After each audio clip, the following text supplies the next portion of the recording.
আমার একটা নিবেদন আছে। বলো শুনি। মহারাজ, আমি কিছুদিনের জন্য এই কৃষ্ণনগর ছেড়ে বাইরে যাব, বিদেশে। বিদেশ? বাহ, খুব ভালো খবর। কিন্তু কেন বৈজ্ঞানিক? গোপাল, ওই বিদেশ থেকে বিজ্ঞান নিয়ে আলোচনা করার জন্য আমাকে ডেকেছে। আমার আবিষ্কার নিয়ে বিদেশে একেবারে শোরগোল পড়ে গেছে গো। বিদেশের ওই বিজ্ঞান সংস্থা আমাকে আমার আবিষ্কারের জন্য কিছু অর্থ সাহায্য করবে। বাহ, তুমি তো কৃষ্ণনগরের গর্ব। হ্যাঁ, তোমার জন্য তো কৃষ্ণনগরের নাম সারা বিশ্বে ছড়িয়ে পড়বে। আমি সেখান থেকে যা অর্থ পাবো তা রাজকোষে দেব। আমাদের রাজকোষের অবস্থা তো আমি জানি মহারাজ। ধন্য ধন্য বিজ্ঞানী। তোমার মতো করে সবাই যদি এই দেশের কথা ভাবতো তাহলে কত ভালো হতো বলো তো। তা বিজ্ঞানী, তুমি কবে যাবে? কাল সকালে মহারাজ, কাল সকালে প্রথম ফেরিতে আমি যাব। গোপাল, তোমার সাথে আমার কিছু একান্ত কথা আছে। সভা শেষ হলে তোমাকে কিছু দায়িত্ব দেব। আপনার কাজে লাগতে পেরে নিজেকে ধন্য মনে করব বিজ্ঞানী। বাবা, খুব যে ভাব। হ্যাঁ, কি মন্ত্র দেবে কে জানে, তবে জানতে হবে। এইভাবে মাথায় হাত দিয়ে বসে থাকলে কিছু হবে? বীজ ধান না কিনলে চাষ করবে কি করে? তাই তো ভাবছি, এবার যে এইরকম অবস্থায় পড়বো ভাবিনি গো। গোপাল দাদার কাছে একবার চেয়ে দেখো না।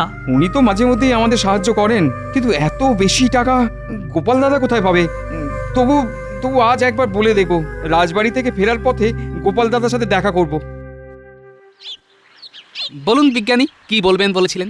গোপাল, আমি কাল খুব সকালে চলে যাব, তাই আজকেই তোমার সাথে আপাতত শেষ দেখা। গোপাল, তুমি জানো আমার এই পরীক্ষা কেন্দ্রের উপরে কতজনের নজর রয়েছে। আমি তোমাকে ছাড়া আর কাউকে বিশ্বাস করতে পারি না। তোমার কাজ হলো প্রতিদিন একবার নিয়ম করে একটু দেখাশোনা করা, এই আর কি। বিজ্ঞানী, আমার সব বিষয় সম্পর্কে জানবার খুব আগ্রহ, তাই আমি আপনার এই পরীক্ষা কেন্দ্রে এসে অনেক কিছু জানবো। আপনাদের মতো জ্ঞানী গুণী মানুষের কাছ থেকে একটু একটু করে জেনে জেনে আমার জানার পরিধি আমি বাড়িয়ে নিচ্ছি। তুমি তুমি ধন্য গোপাল, ধন্য। তোমার এই সততার জন্য আমি তোমাকে এত ভালোবাসি। এই নাও ঘরের চাবি, সাবধানে রেখো। আসি। আপনার এই পরীক্ষা কেন্দ্র সম্মানের সাথে রক্ষা করব বিজ্ঞানী।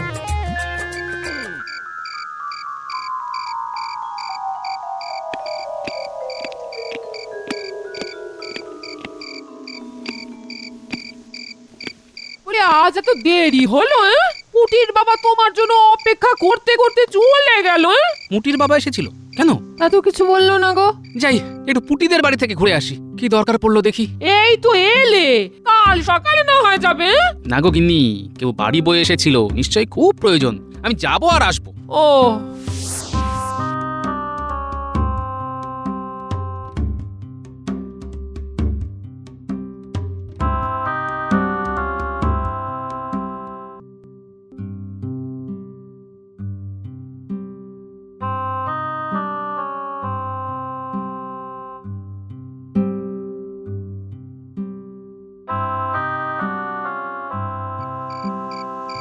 পুটি, পুটি। পুটি তো ঘুমিয়ে পড়েছে, ডেকে দেবো? না না, ওই পুটির বাবা আমার সাথে দেখা করতে গিয়েছিল, তাই ভাবলাম কোনো বিপদ আপদ হলো নাকি। গোপাল দাদা, বীজ ধান কেনার পয়সা নেই, আমাকে কিছু টাকা ধার দিতে পারবে? এই রে, আমার তো হাত একদম খালি, মাসের শেষ।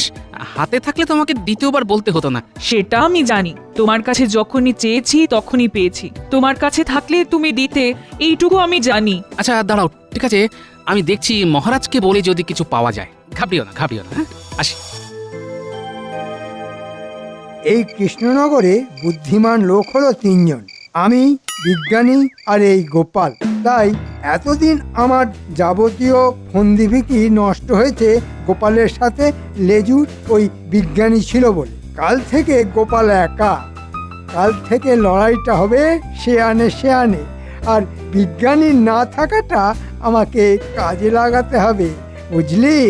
রাতে পরিকল্পনা করছি, আর সেই পরিকল্পনা সফল করার জন্যে আমার চাই দুটো শক্তপোক্ত বলশালী লোক, আর তাদেরকে জোগাড় করে আনার দায়িত্ব হলো তোদের। ঠিক আছে মন্ত্রী মশাই, আমরা আপনার কথা মতো দুটো লোক এনে দেব, তারা আপনার হয়ে কাজ করবে।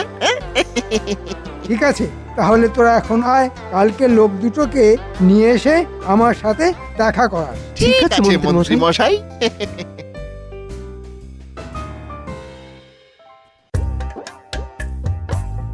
বিজ্ঞানী সকালে বিদেশে চলে গেছে পুরস্কার আনতে। এটা আমাদের কত বড় আনন্দের খবর। মহারাজ, আনন্দের মাঝে একটা খারাপ খবর আছে। এই খরাতে চাষিদের খুব ক্ষতি হয়েছে। বীজ ধান কেনার পয়সা নেই। বলছিলাম যে ওই রাজকোষ থেকে কিছু অর্থ কি বরাদ্দ করা যায়? দেখো গোপাল, রাজকোষ শূন্য, কিভাবে কি হবে ঠিক বুঝতেও পারছি না। তোমার কথা শুনে না আমার খুব কষ্ট হচ্ছে গোপাল। এই তো সুযোগ, হ্যাঁ, কারো পৌষ মাস, কারো সর্বনাশ। হ্যাঁ, এই খরা আমায় নড়া ধরে দাঁড় করিয়ে দেবে। গোপাল, আমি দেখছি কিভাবে এই সমস্যা থেকে আমার রাজ্যের প্রজাদের আমি বার করে নিয়ে আসতে পারি। নবাব বাহাদুরকে কি খবর পাঠানো যায়? আমিও তাই দেখছি। কাল দুধ পাঠাই, দেখি নবাব আপৎকালীন ব্যবস্থার জন্য কিছু ঋণ দিতে পারেন কিনা। প্রহরী, দুধকে খবর পাঠাও, দেখি নবাব বাহাদুর কি বলেন। এই যে নবাব বাহাদুর যদি মহারাজকে সাহায্য করে, তবে আমার পরিকল্পনা একগাল মাছি। না না না না, কিছু একটা করতে হবে, কিছু একটা করতে হবে, কিন্তু করবোটা কি সেটাই তো বুঝতে পারছি না। আমি আগ বাড়িয়ে কিছু বলতে গেলেই গোপাল ঠিক ধরে নেবে। দেখি কিছু একটা উপায় তো করতে হবে। দুধ, তুমি কাল সকালে মুর্শিদাবাদ যাও আমার একটা বার্তা নিয়ে। মন্ত্রী, দুধকে তুমি বুঝিয়ে দাও আর চিঠিটাও লিখে দাও। এই তো সুযোগ এসেছে। মহারাজ নিজে হাতে সুযোগ করে দিলেন। দূত, তোমাকে মুর্শিদাবাদ যেতে হবে। নবাবকে জানাতে হবে আমাদের রাজ্যে খরাতে খুব ক্ষতি হয়েছে, আমাদের কিছু অর্থ সাহায্য লাগবে, রাজকোষ শূন্য, ঋণ লাগবে। মহারাজ, আমি আপনার হয়ে পত্র লিখে দিচ্ছি, আপনি শুধু সই করে দেবেন। ঠিক আছে, ঠিক আছে।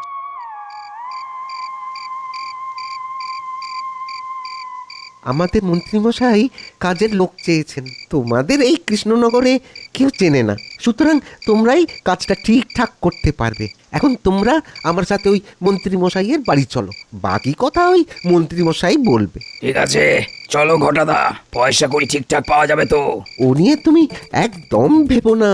ঠিক আছে, তোমাদের সাথে এই আমাদের প্রথম কাজ, দেখো শেষ কাজ যেন না হয়। আমাদের নাম কি জানো তো? ষণ্ড আর পাষণ্ড। যদি দেখি বেচাল, করবো লন্ড ভণ্ড।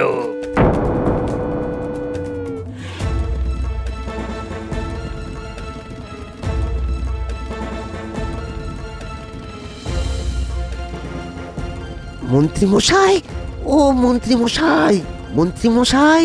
আয় আয় আয়, কেউ দেখেনি তো? না না না না না না, কেউ দেখেনি। এই বটা কই? বটার ধুম জ্বর, শুয়ে আছে। মন্ত্রীমশাই, এই যে আপনি ওই বলেছিলেন সেই মতো লোক এনেছি। কাজটা পারবে তো? পাঁচিল ভাঙা থেকে আঁচিল তোলা, সব আমাদের বাঁ হাতের খেলা। পয়সা পেলেই শুরু কাজ, হাত চালালেই শুরু নাচ। এ বাবা, এরা দেখি আমাদের সভাকবির মতো কথা বলে ছন্দ মিলিয়ে। কাজও করি ছন্দ মিলিয়ে। কেউ যদি না খেতে চায় তাকে খাওয়াবো গিলিয়ে। একটা ছোট্ট কাজ করে দেখাও দেখি। কত ছোট্ট বলুন দেখি? কাল সকালে দুধ মুর্শিদাবাদ যাবে, তোমরা দুজন এমন কিছু করবে যাতে করে ও না যেতে পারে। বেশি বাড়াবাড়ি না, হ্যাঁ? শুধু একটু দেব ছুঁয়ে, দুধ পড়বে ভুঁইয়ে। ঘটা তোমাদের দুধকে চিনিয়ে দেবে। তাহলে ঘটা, কাল সকালবেলা শুরু আমাদের খেলা।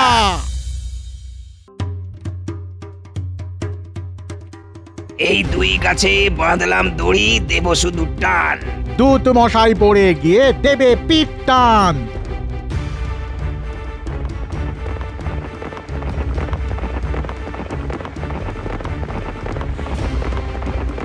এই কেউ আসছে, এই লুকিয়ে পড়, লুকিয়ে পড়।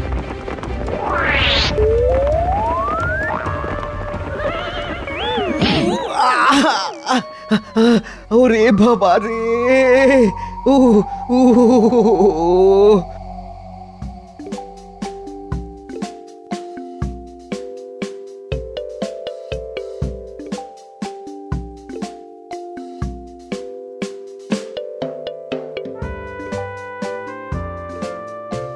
পুটির মা, বাড়ি আছো? ওমা কি সৌভাগ্য! মন্ত্রীমশাই আমাদের বাড়ি। আহা, এত উত্তেজিত হবার কি আছে? শোন, তোদের খুব কষ্ট, গোপালের কাছে সব শুনেছি। শোন, আমার কাছে আয়, আমি তোর বীজ ধান কেনার পয়সা দিয়ে দেব। সত্যি বলছেন? আমি মিথ্যে বলার লোক নয় পুঁটির মা। শোন, বাড়ি আয়, টাকা নিয়ে যা। গোপাল মহারাজকে সবার কথা বলছিল, আমি দেখছি কি করে কি করা যায়। ভুলিস না, বাড়ি আসে টাকা নিয়ে যাস, আর তোর খুশি মতো যখন ইচ্ছে শোধ দিস। আপনাকে আপনাকে কি বলে ধন্যবাদ দেবো মন্ত্রীমশাই, আমি বুঝতে পারছি না। তোদের তোদের কান্না দেখে আমারও কান্না পেয়ে যাচ্ছে রে।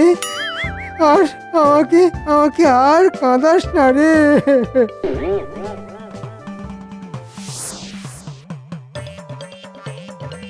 বাবা, কত জিনিস, কত আবিষ্কার!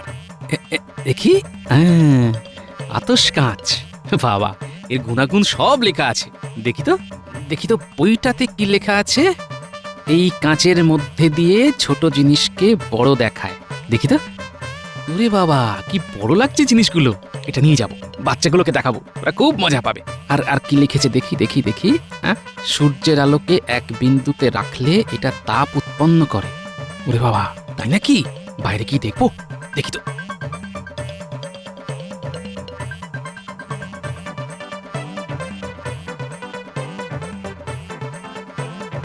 বাহ, উল্টে পুটিরা এটা দেখে খুব খুশি হবে। এটাকে কিছুদিন আমার কাছে রাখি।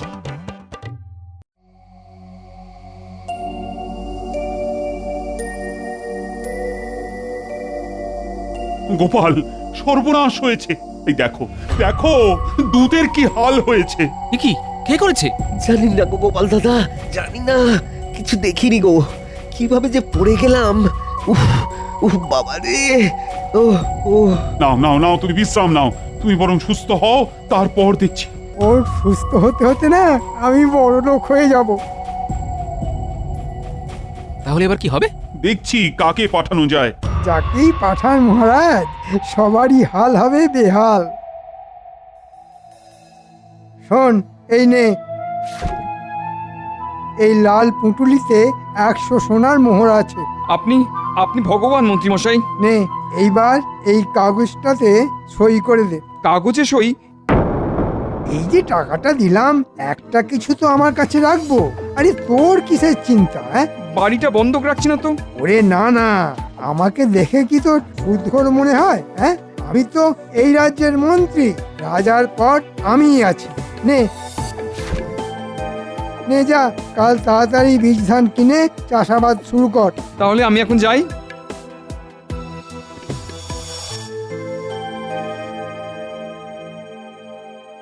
যাক বাবা, বীজ ধানটা কাল কিনে চাষটা শুরু করে দিই। ঠিক ঠিক 1 বছরের মধ্যে সব শোধ করে দেবো।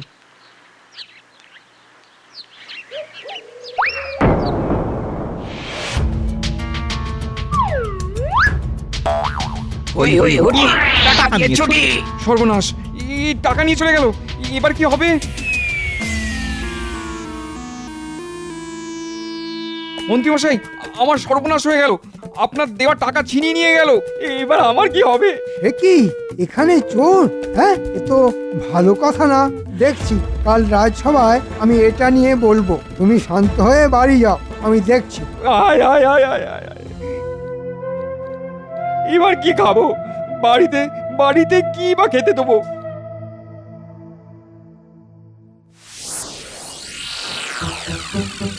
আপনার জিনিস এই নিন। আমাদেরটা এবার দিন। একেবারে নগদে, কাজ হলে একসাথে দিয়ে দেব। ধার বাকি একদম না, গুরু বলে গেছে। ঠিক আছে, তবে তাই হোক।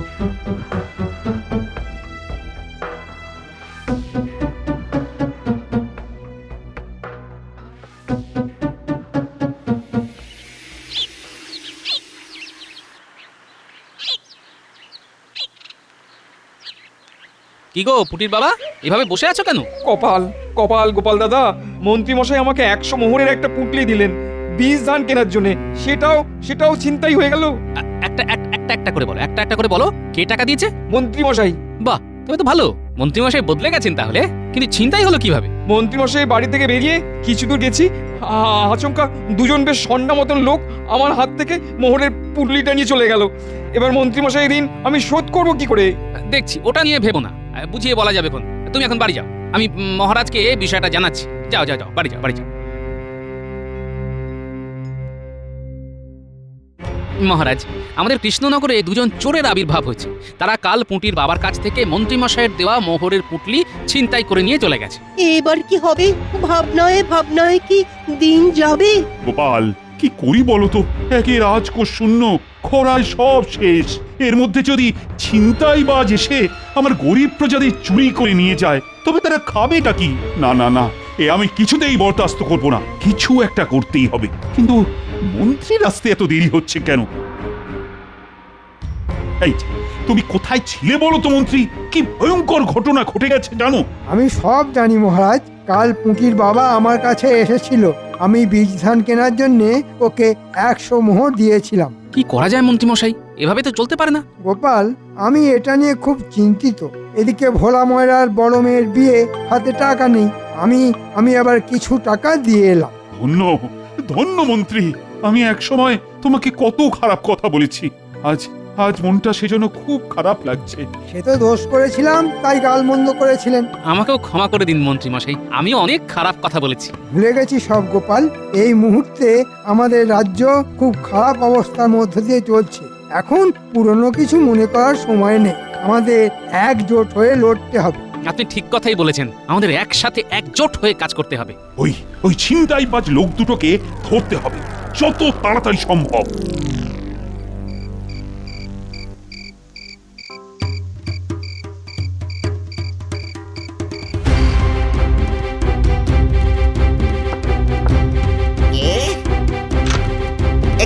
কে তোমরা? কি করছো? এই লাল পুটুলি নিয়ে ভাগছি ভাই। তোমার কথা শোনার সময় নাই। একই মানে ওই লাল পুটুলি নিয়ে ভাবছো মানে? ওটা আমার মেয়ের বিয়ের জন্য ওই মন্ত্রী মশাইয়ের কাছ থেকে ধার নিয়েছি। হ্যাঁ, তুমি ধার নিলে, আমি কেড়ে নিলুম। লাল পুটুলি নিয়ে আমরা চললুম।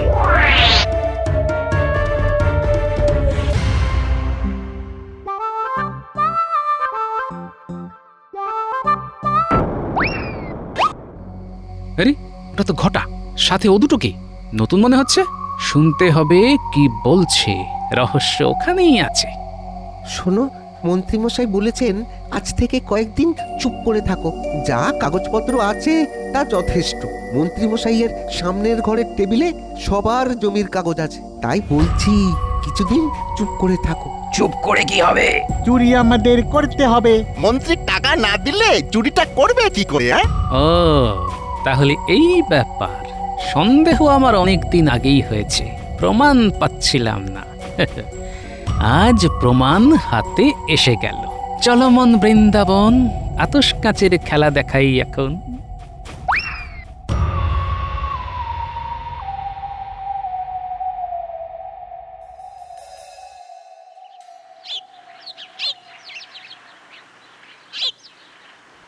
এই দেখ, এইটাকে বলে আতশ কাঁচ। এটাকে দিয়ে ছোট জিনিসকে বড় দেখা যায়। বাহ, কি সুন্দর! গোপাল দাদু, যদি আতশ কাঁচ দিয়ে চোরগুলোকে দেখা যেত তবে কত ভালো হতো। হবে রে, হবে। তবে চোর ধরবো খালি চোখে। চোরকে প্রায় ধরি ধরি করে ফেলেছি। আর শোন, আতশ কাঁচে আরেকটা কাজও হয়। কি কাজ গোপাল দাদু? দেখবি? তবে দেখ।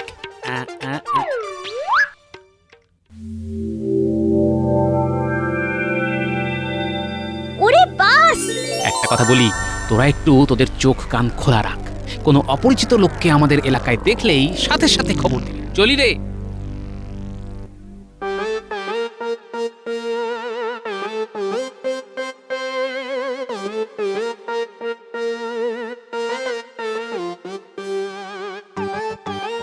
উল্টে ন্যাপলা, তোরা সবাই মিলে এই আতশ কাঁচ নিয়ে মন্ত্রীর ঘরে যা। তারপর সামনের ঘরে দেখবি কাগজের স্তূপ চাপা দেওয়া আছে। আমি যেমন ভাবে শুকনো পাতা জ্বালিয়েছিলাম সেইভাবে কাগজগুলোকে জ্বালাতে হবে। পারবি তো? পারবো। উঠিমা, মনে রাখিস তোর বাবাকেও কিন্তু ঠকিয়ে কাগজে স্বাক্ষর করে নিয়েছিল ওই মন্ত্রী। কাজটা আমরা ঠিকভাবেই করব। মন্ত্রী, এই মুহূর্তে শূন্য রাজকোষে কিছু অর্থ সাহায্য করতে পারো? পারি মহারাজ, কিন্তু সেটা পেতে হলে আমার একটা কাগজে স্বাক্ষর করতে হবে। হ্যাঁ, কিসের কাগজ? এই কাগজে লেখা থাকবে আজ থেকে এই প্রাসাদ সংলগ্ন জমি সব আমার, রাজা আমি, আপনি নয়। রাজি থাকলে বলুন। পেটে পেটে এই ছি ছি ভাবতেই পারছি না। ছন্দে বলো সভাকবি, ছন্দে বলো। আনন্দে ছন্দ আসে, আপনাকে দিই। ছন্দ মিলিয়ে দিলাম, আমি ঠিক। হ্যাঁ, আমি রাজি। দাও দাও, কোথায় তোমার কাগজ? দেখাও দেখাও কাগজ। মহারাজ চলুন, আতশ কাচের খেলা দেখতে চলুন, ওখানেই না হয় কাগজে সই করবেন। গোপাল এসেছো? মন্ত্রী, খুব ভালো খেলা খেলেছিলেন মন্ত্রী মশাই, কিন্তু ওই সব ভালো তার, শেষ ভালো যার। তুমি কি বলছো? আপনার শেষটা ভালো নয় মহারাজ, কথা নয়। এখন চলুন, বিজ্ঞানী নেই, কিন্তু বিজ্ঞানীর হাতিয়ার আপনাকে বাঁচিয়েছে। চলুন, আতশ কাচের খেলা দেখবেন চলুন। সেনাপতি, বট গাছের তলায় বটা আর দুজন অপরিচিত লোক বসে আছে, ওই লোকগুলোকে বন্দি করুন। ঠিক আছে গোপাল।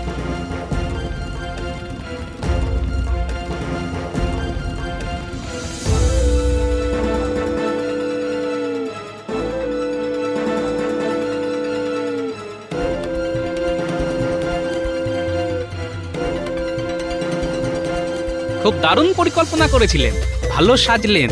আমার মনে একটা সন্দেহ ছিল, আমিও আপনার তালে তাল দিলাম। মনে রাখবেন, আপনাকে কিন্তু আমি এক ফোঁটাও বিশ্বাস করি না। আমি জানি আপনি মহারাজের সব সময় ক্ষতি চান। গোপাল, গোপাল, তোমাকে যে কিভাবে ধন্যবাদ দেব? মহারাজ, আমি আমার দেশকে ভালোবাসি, দেশের থেকে প্রিয় আমার কাছে কেউ নয় মহারাজ। গোপাল, তুমি সবার সেরা, বিশ্বজোড়ার নাম। গোপাল, তুমি এই পৃথিবীর শ্রেষ্ঠতম দান। জয় জয় গোপালের জয়, জয় গোপালের জয়, জয় জয় গোপালের জয়।